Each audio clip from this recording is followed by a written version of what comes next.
In 1941, a monumental event reshaped the course of World War II. Instead of a fascist regime under Adolf Hitler, the world faced the formidable wrath of King Kong, a creature of colossal proportions and immeasurable strength. The Battle of Crete, as it came to be known, was unlike any other clash in the history of warfare. On May 20th, 1941, dark clouds loomed over the Greek island of Crete. The inhabitants of the island had heard rumors of an impending invasion, but the reality was far worse than anyone could have imagined.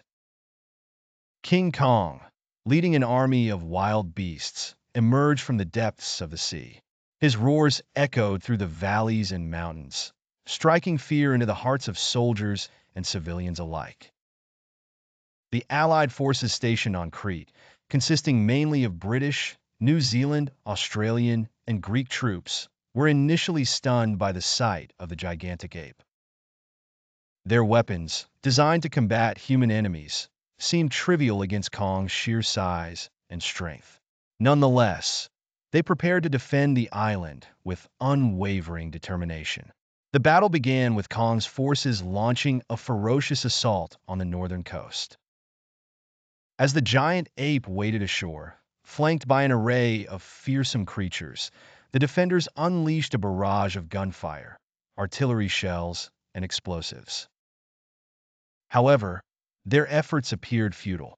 King Kong's thick hide and overwhelming power enabled him to withstand the onslaught, while his army of beasts wreaked havoc on the defenses. The situation grew increasingly dire for the Allies as Kong advanced inland.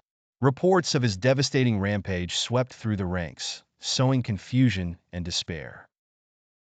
Yet, amidst the chaos, acts of heroism and bravery emerged. Greek partisans organized guerrilla attacks, using their intimate knowledge of the terrain to outmaneuver Kong's forces.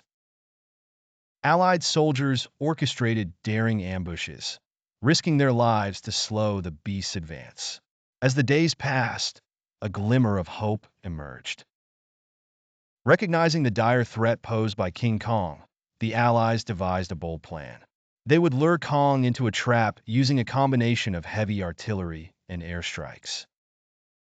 The strategy hinged on coordinated efforts between ground troops and aerial support.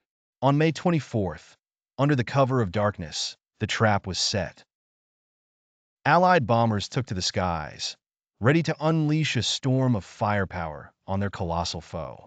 Ground forces prepared positions with heavy artillery aimed at strategic points.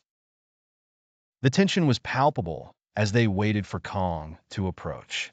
As dawn broke, Kong's roars signaled his arrival. The ground shook under his massive steps, creating a sense of impending doom.